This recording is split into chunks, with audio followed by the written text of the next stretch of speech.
My name is Heidi Hellmann, and I head up Group Strategy and Environment for Centrica, a company that many of you may know better as British Gas. So we are a CDP A-rated company, and we've recently accelerated our net zero target to align with 2045. So we're well on our way in our journey to be more sustainable. But I should say, as we've gone through that journey, we've had a lot of help as well as a lot of challenge from many of our stakeholders. So not just shareholders, but also auditors and credit rating agency, as well as regulators. So it's in that context that I have the pleasure to talk to you about what it's like to be a corporate going through this transition. So the first thing I would say is I think most companies want to do the right thing. They want to be more sustainable. This is because it's what our customers want, it's what our investors want, but it's also aligned with the government's ambitions around net zero, and it also helps us to attract and retain the talent that we need and want. So companies want to do the right thing. And then I guess the question is, well, what stops us or what slows us down? And I think there are four challenges, really. The first one is just the uncertainty. Companies are being asked to make decisions and investment choices without knowing exactly how the future is going to play out. We know we're on a journey to net zero, but what we don't know is exactly which pathway we'll take to get there. We don't really know which technologies will win and which ones will lose, or which new technologies might emerge that we don't even know about today. So that uncertainty makes it hard to make choices. The other aspect of the uncertainty is around the timing of some of the big shifts that are coming.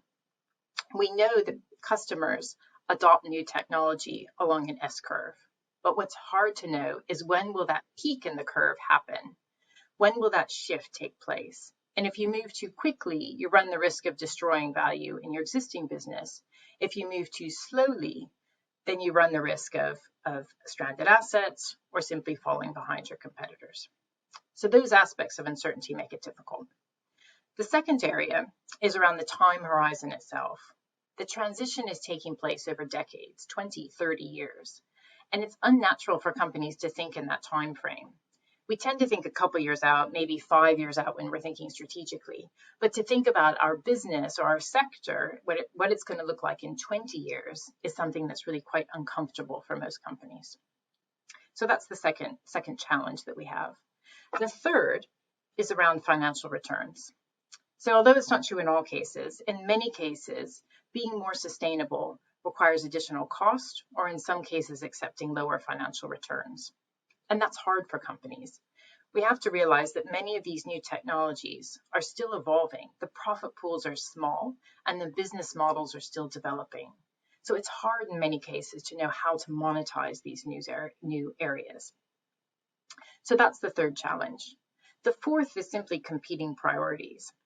So it's not just the energy transition that companies are having to grapple with. In many cases, they're still dealing with the impacts of COVID. We're having to deal with digital transformations, company restructuring, as well as new regulations that may or may not relate to the net zero transition. So all of these things are competing for time and resource within a company. So how can investors help? Obviously, they can't make all these problems go away, but they can help to address some of them. I would say just by engaging, particularly when that engagement happens at the board or the executive level, helps with the issue of prioritization. So keeping ESG matters at the top of the agenda is something that's hugely important and that investors can help with. It's also something that people working down in the organization can use that are trying to bring about change. They can leverage that engagement that comes from our investors. The second benefit that comes from the engagement of investors is providing a mandate to companies. So to this issue around both the uncertainty as well as the concern around financial returns, having our investors say, we understand the risk, we know the uncertainty, but this is still the direction we want you to go, provides comfort and support to companies that they are making the right decisions. And that's hugely important. The other area where I think investors can help is working with companies to help lobby governments for clear and consistent and sustainable policies that underpin the transition. This is something that's hugely important for companies as they're making decisions.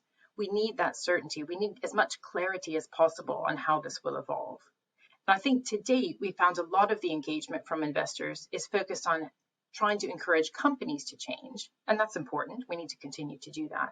But I think even more value could come from working jointly with companies to help influence the government to ensure we get the new policies in place that we need to enable this transition. And then lastly, I would say the other areas in which investors can help is around setting clear expectations. So how are our investors assessing us on ESG matters? There's a profusion of tools and metrics that are coming out now, whether it's CDP or TCFD, Sustainalytics, SASB, and if everyone uses a different metric, it does create a certain inefficiency and makes it harder for companies to maintain the transparency that's being asked for. So I would say one, having that clear expectation of how you're assessing companies, but also to the extent possible, having coalitions or standards that bring that together so that there isn't this profusion of metrics out there. That then leads to the last question, which is all this engagement having an impact? And I would say absolutely. Our shareholders have huge influence with the companies that they invest in. And we're seeing a significant increase in that engagement over the last couple of years. If I think back to 4 or 5 years ago, we had 1, maybe 2 requests a year for engagement on ESG matters. But I would say in the last year, we've had probably more than 20 requests for that. So almost an exponential increase in terms of the level of interest on ESG matters. And obviously, we try to engage with as many stakeholders as we can. We do tend to naturally prioritize those that are either larger shareholders or those that represent groups of shareholders, or in some cases, if they are particularly influential on an area that's important to us. So, for example, at the moment, just transition is one. So I would say, 1, the level of interest is increasing, and 2, it is impactful. If I give just one quick example on that, we recently received a letter from one of our largest shareholders. It was addressed to our CEO and had a clear request. They wanted us to put in place a climate transition plan by the end of the year. It's the sort of thing that we've been thinking about in our group environment team, but it hadn't quite percolated up to the CEO level. However, this one letter meant that within a couple of days, we had engagement from the CEO and from the chairman, and we had an agreed way forward. So just that one letter created a focus and an urgency that would have taken months for us to create internally. So yes, it is having an impact. So if I just then close on how does it feel to be a corporate going through this transition, I would say at times it can be frustrating. It does feel like the goalposts are ever changing. It feels like the bar is rising. As soon as you take one step forward, there's another request coming at you. But at the same time, I would say it feels very positive. For the first time since I've been in the sector, all stakeholders are aligned, not just shareholders and corporates, but also governments and customers are all pushing in the same direction. And that actually feels quite good.